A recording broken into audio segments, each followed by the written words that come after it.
Top quality और consistent performance के लिए सिर्फ सिल्वर पंप नाम याद रखना।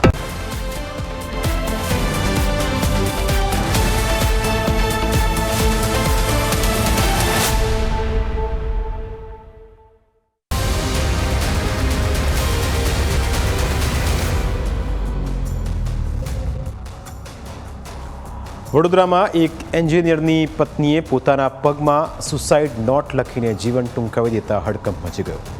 આખરે પરિણીતાએ સુસાઇડ નોટમાં શું લખ્યું, કેમ આવું પગલું ભર્યું, તેની હકીકત સમાજમાં ચાલતી ઘરેલું હિંસાની ચાડી ખાય છે. ક્યાંક વહુનો ત્રાસ હોય તો ક્યાંક સાસરિયાનો ત્રાસ હોય, ક્યાંક પત્નીનો ત્રાસ હોય તો ક્યાંક પતિનો ત્રાસ હોય.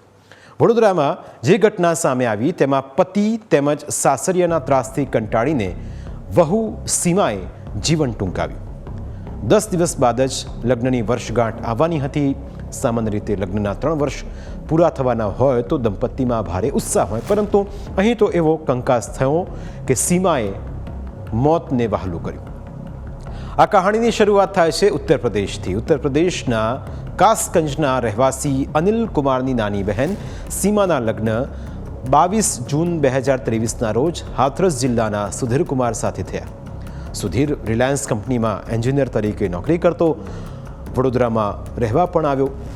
મૃતકના ભાઈ અનિલ કુમારની ફરિયાદ પ્રમાણે મે 2026માં સુધીરે સીમાના ભાઈને ફોન કરીને પ્લોટ ખરીદવા 2 લાખ રૂપિયાની માંગ કરી.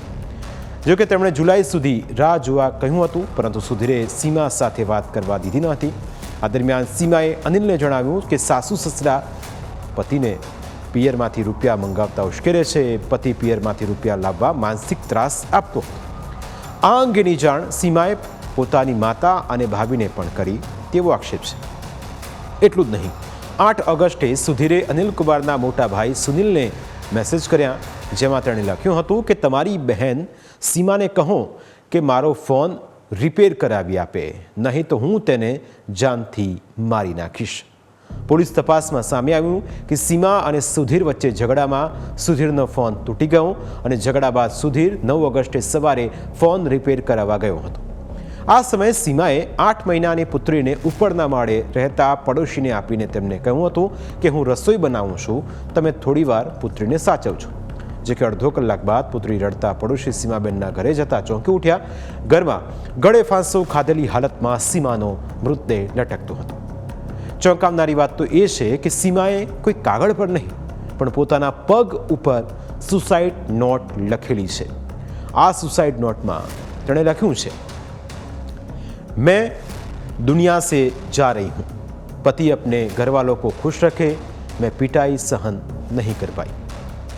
મળતી માહિતી પ્રમાણે પોતાની અંતિમ વાત લોકો સુધી પહોંચે અને પુરાવાનો નાશ ન થાય તે માટે પરિણીતાએ કાગળના બદલે ડાબા પગ ઉપર પેનથી સુસાઇડ નોટ લખી હતી, જેને લઈ પોલીસે પતિ, સાસુ અને સસરા સામે દુષ્પ્રેરણાનો ગુનો નોંધ્યો અને ગણતરીના કલાકોમાં જ ત્રણેયની ધરપકડ કરી. સુધીરે અનિલ કુમારની પત્નીને ફોન કરીને સીમાએ આપઘાત કર્યાની જાણ કરી. ઘટનાની જાણ થતાં જ સીમાનો પરિવાર વડોદરા દોડી આવ્યો. આપઘાત બાદ સીમાના મૃતદેહને પોસ્ટમોર્ટમ માટે સયાજી હોસ્પિટલમાં લઈ જવાયો, જ્યાં પોસ્ટમોર્ટમ દરમિયાન સીમાના પગ ઉપર સુસાઇડ નોટ લખેલી જોવા મળી. બીજી તરફ સીમાના પરિવારનો આક્ષેપ છે કે સુધીર થોડા સમય પહેલાં ઉત્તર પ્રદેશ આવ્યો હતો. તે 50,000ની માગણી કરતો હતો, જો કે તે સમયે રૂપિયા ન હતા એટલે તેને આપ્યા ન હતા.